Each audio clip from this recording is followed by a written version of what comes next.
Halo, selamat pagi, siang maupun malam teman-teman kajian seni rupa dan desain. Kita ketemu di pertemuan ketiga, di mana pertemuan ini kita sudah sampai pada titik mengenali dulu semiotik itu seperti apa, kemudian cara membaca tanda dan petandanya seperti apa, penanda tindanya seperti apa.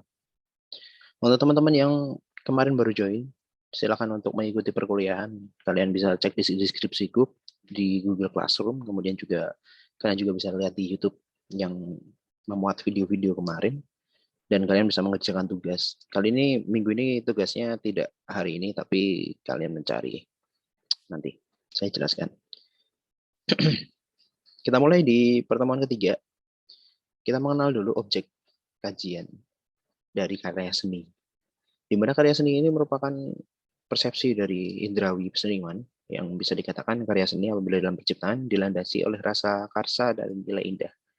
Jadi karya seni merupakan ekspresi seniman dalam menanggapi realitas dengan penggarapan ekspresi bermuatan nilai-nilai yang menyenangkan dan bermain-main di dalamnya, tapi juga tidak bermain juga.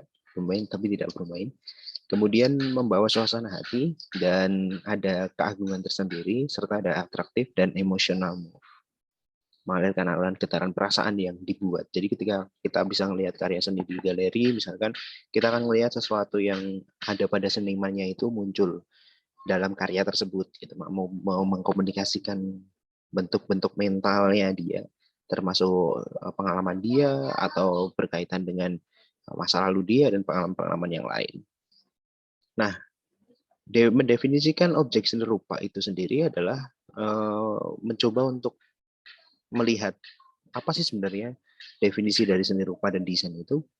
Seni rupa merupakan sifat keadaan dari sesuatu yang dideteksi oleh indera mata. Ini syarat utama semua kajian rupa, termasuk seni rupa, desain, interior, kemudian ada patung dan lain sebagainya. Sedangkan seni rupa merupakan ungkapan sebagai respons seniman akibat persepsi yang dituangkan dalam bentuk seni yang berunsurkan objek-objek visual. Artinya ya dia berada dari visual, termasuk di dalamnya adalah film, gitu. Meskipun film akan berkontribusi ke wilayah yang lain, yaitu wilayah gambar gerak, tapi itu merupakan bagian dari seni rupa.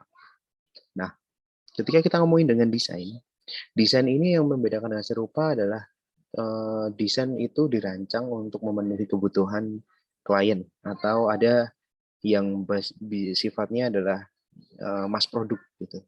Jadi misal membuat desain Coca-Cola atau membuat desain flyer dan lain sebagainya, lah wilayah desain seperti itu. Apakah desain bisa dikaji? Itulah yang perlu kita garap. Sebagai landasan kalian untuk nanti ketika kalian di tugas akhir, kalian memilih skripsi untuk atau pengkajian untuk menyelesaikan sarjana desain kalian. Gitu. Desain dalam seni rupa adalah pengorganisasian unsur-unsur seni yang memadukan menjadikan benda kebutuhan yang dapat dinikmati secara kolektif atau dimanfaatkan oleh siapapun sebagai pengguna. Jadi memang tujuannya perbedaan yang paling mendasar antara seni rupa dan desain itu adalah bagaimana desain itu ada orang, ada kliennya. Sedangkan seni rupa itu ya basis dari senimannya, berangkat dari seorang seniman. Gitu. Kalian juga bisa lihat video-video saya di ngomongin kajian seni gitu kan. Di situ ada beberapa pendekatan ataupun objek-objek yang mungkin bisa menjadi inspirasi. Nah, kemudian apabila kita ingin mengkaji objek seni rupa, dalam desain terutama itu ada di kafe, ada desain grafis, ada grafis cetak, ada desain grafis virtual, dan DI, dan terakhir adalah desain kriya atau biasanya di dalamnya ada apa namanya barang-barang sehari-hari yang digunakan kriya biasanya. Ada logam, kayu, liat, atau keramik, ada kulit, tekstil, dan lain sebagainya. Sedangkan desain-desain yang lain ini pembagiannya itu tidak straight ya. Kadang ada desainer yang beberapa mencabang kebutuhan desainnya tapi tetap dalam wilayah seni rupa, dan itu memang sah-sah saja, tidak menjadi masalah. Cuman dalam pemikiran, dalam pengetahuan, dalam ilmu desain dan seni rupa dan desain itu kita harus mengelompokkan dulu dia termasuk dalam wilayah mana. Kalian bisa lihat sendiri, ada tambahannya desain produk, di mana merancang produk keseharian, ada desain busana atau fashion, merancang sesuatu yang digunakan untuk baju dan lain sebagainya. Ada properti, rumah, dan biasanya dikerjakan oleh teman-teman arsitektur.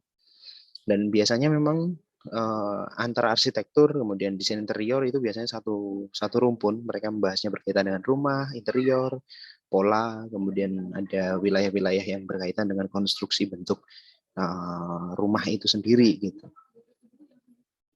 Yang bisa kita lihat, ciri khas dari pengkajian seni rupa dan desain itu adalah adanya titik garis bidang bentuk ruang jarak, warna, dan tekstur.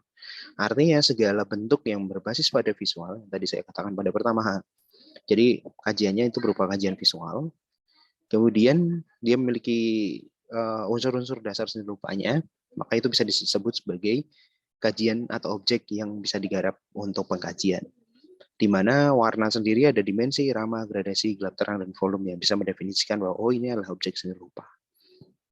Nah, prinsip dan seni rupa dan desain yang ini biasanya ada untuk mendefinisikan objek seni rupa itu adalah persepsional secara visual, yang tadi saya bilang di awal. Bagaimana unsur-unsur visual disusun hingga memenuhi kenyamanan keindahan dalam persepsi atau pengamatan indera visual. Kaidah estetik ini berdasar pada panduan empiris, artinya orang-orang akan berpikiran sesuai dengan pengalaman empiris estetiknya masing-masing. Kita tidak bisa mengatakan bahwa orang-orang desa itu tidak mengerti seni-seni di perkotaan, tapi karena mereka tidak memiliki pengalaman empiris di perkotaan. Gitu. Contoh kecilnya seperti itu. Berbeda lagi ketika kita ngomongin pengajian misalnya. Pengajian itu kalau di kota itu desainnya epic-epic kan, karena orang-orang kota kan biasa melihat desain-desain yang bagus, tetapi ketika kita datang ke pengajian desa kan berbeda gitu. Gambar kiainya paling besar dan lain sebagainya. Kan bisa lihat di YouTube, bisa mengamati itu. Nah, kaidah berbeda dengan kaidah estetik terhubung dengan nilai-nilai artistik yang dasar tinjauannya pada aspek keterampilan motoris atau technical skill. Atau dalam teorinya siapa namanya? Bernardetto Croce, itu merupakan sejarawan seni, dia mengatakan sebagai connoisseurship in art.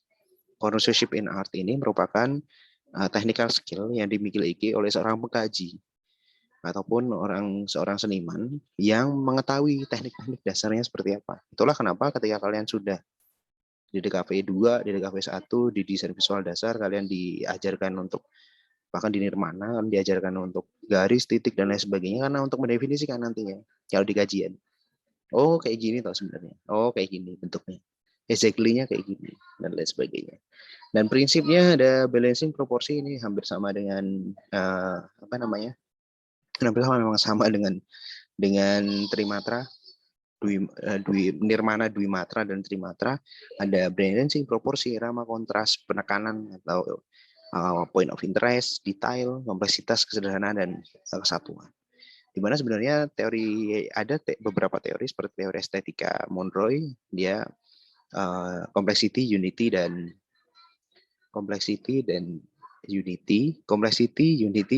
dan emphasis kalau nggak salah. Coba nanti saya betulkan apabila salah. Jadi ketika kita sudah mendapatkan objek kajian, maka kita bisa melihat dia dari wilayah mana. Karena bentuk kajian sosial, karena seni rupa itu masuk ke sosial ya, misalnya humaniora, sosial gitu. Tapi meskipun ada gugus tersendiri yang disebut dengan gugus seni, itu akan sangat kecil sekali kemungkinan untuk melihat sesuatu yang menarik di dalamnya. Karena seperti yang pertemuan kemarin saya bahas, bahwa ilmu pengetahuan itu berdasar pada pola-pola tertentu, yang dia memiliki teori tertentu untuk menjelaskan atau mendefinisikan suatu fenomena di masyarakat. Sehingga gugus keilmuan yang ada di dunia ini itu ada banyak sekali, terutama sosial ya. Kalau untuk matematika kita bisa lihat dia memiliki rumus-rumus tersendiri, mengikuti pemikiran Newton, memiliki pemikiran dari Darwin, atau pemikiran dari fisika kuantum, atau apa, banyak lah. Dan mereka biasanya eksakta, artinya ya itu ketika orang lain mendefinisikan itu, ya udah itu menjadi ilmu. Tapi di sosial tidak seperti itu. Di sosial itu memiliki banyak cabang yang membuat bingung orang. Ini kita harus percaya yang mana. Tidak perlu kita mempercayai satu atau dua saja, tapi kita harus melihat sesuai dengan kasuistiknya sebenarnya. Maka apabila kita melihat suatu objek kajian seni rupa dan desain, kita bisa melihat dari sisi yang pertama, filsafat. Filsafat ada epistemologi, logika, kritik, metafisik khusus, gitu kan. Ada filsafat tindakan, ada filsafat sejarah. Kalau di tahun kemarin kita ada estetikanya juga ada estetika sejarah, estetika menyejarah Meyer Shapiro. Kemudian kalau ontologi ada wilayah-wilayahnya pemikir seperti Hume, kemudian ada pemikir seperti Heidegger, ada antropologi. Antropologi itu ada Malinowski, kemudian ada, kalau di Indonesia ada Prof. Ahimsa, gitu kan.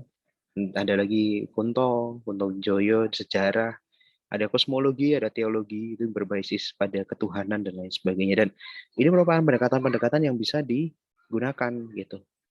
Ada juga komunikasi. Komunikasi itu ada banyak kalau dalam desain komunikasi visual. Ada dari Prof. Yasraf, kemudian komunikasi yang lain. Kalau di Unindra ada Bu Winning, gitu kan. Ada Bu Rina, itu komunikasi. Ada psikologi, dari bidang psikologinya. Ada sains. Sains itu akan berkaitan dengan misal rasa senang itu otaknya itu kayak gimana sih? Itu maksudnya gelombang otaknya seperti apa? Nah, itu bisa menggunakan sains. Dan itu pengkajiannya di Thailand. Dari si Jogja melakukan itu gitu. Jadi meneliti bagaimana musik, seni musik itu mempengaruhi gelombang pikiran seseorang dengan menggunakan teknologi neurologi atau gelombang otak. Dan itu masuk juga ke teknologi. Teknologi juga akan mengembangkan seni-seni yang baru.